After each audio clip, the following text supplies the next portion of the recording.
I'm Vanessa. I'm one of Dell's coworkers. And I'm Shawn. I'm also one of Dell's coworkers.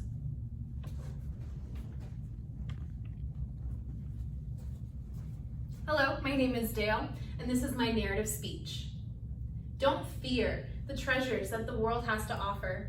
We get so wrapped up in technology, we forget to live in the moment. Although not all experiences are going to be easy, pushing through in the long run may give you memories that you will never forget. We let technology get in the way of genuine connection. We need to be prepared for the unexpected. If we can overcome the fear of the new and the unexpected experiences, we can open up a whole new world for ourselves. I'm going to tell you the story of the time that I was stuck in Sequim, Washington. I was a surgical technologist waiting for my permit to work in Washington. 2 weeks into waiting, I was depressed and I was broke, and I needed something to change up my environment. I needed an adventure.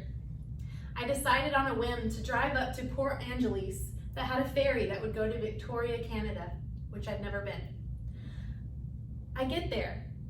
They had sold the last ticket and the ferry was going to leave in 20 minutes.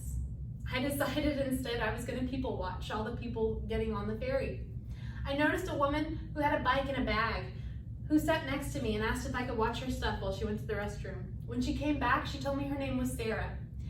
She was an ex-CEO who had decided to leave it all for her passion, which was biking. She had made a huge bike trail for herself in Canada, and she was going to stay at a couple different monasteries there.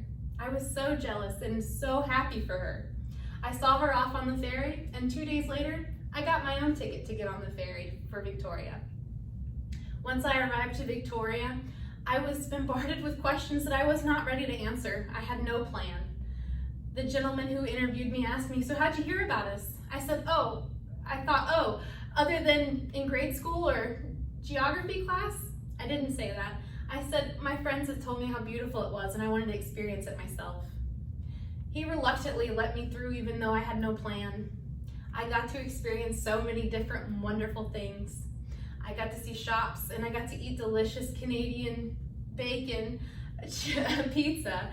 And I ended up at a museum who had beautiful displays. There was a coffee shop that was connected to the museum that I decided that I was going to have a cup of coffee. I sit down and I saw a familiar face. It was Sarah. We were both stunned.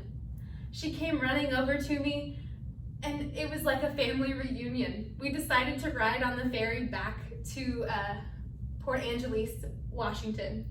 90 minutes was not long enough. We talked about childhoods, we talked about boy problems, we talked about career choices and things to do for the future.